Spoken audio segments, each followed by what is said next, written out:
Assalamualaikum warahmatullahi wabarakatuh.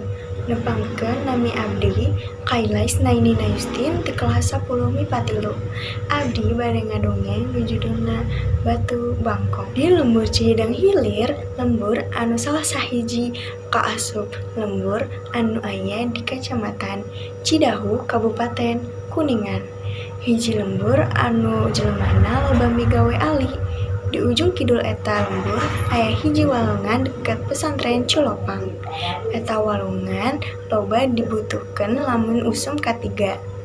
Biasana ibu-ibu sok nyeusehan di eta walungan.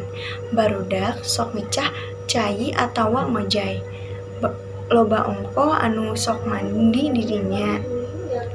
Jelema di dinya biasana nyebut eta walungan teh walungan Ciolok. Di belah kulon eta walungan aya hiji batu gede, jelema di dinya sok nyebut na Batu Bangkong. Pek naha batu sok disebutna Batu Bangkong?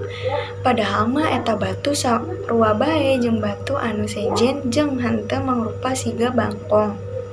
Kuring penasaran, hayang nyaho eta kumaha asal usulna naha batu tiasa disebutna Batu Bangkong. Kuring geus neangan informasi ka jalma kolot anu aya di lembur.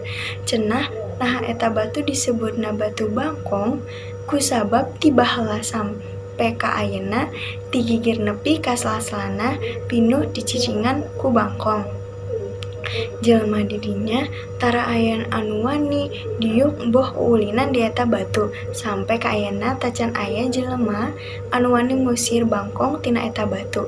Cenah eta bangkong dianggapna lain bangkong tiasa. Kusabab saking lobana bangkong anu nyicingan eta batu, padahal mah eta teh bangkong tiasa ngan saking betahna jadi tara pindah ka tempat sejen. Ari jelema di lembur kuring nganggapna eta bangkong teh nyaeta siluman. Padahal mun cek akal mah eta ngan mangrupa bangkong tiasa. Ngan ta jaman baheula mah jelema teh taya pikir panjang nya bae batu tiasa disebutna batu siluman atau batu bangkong.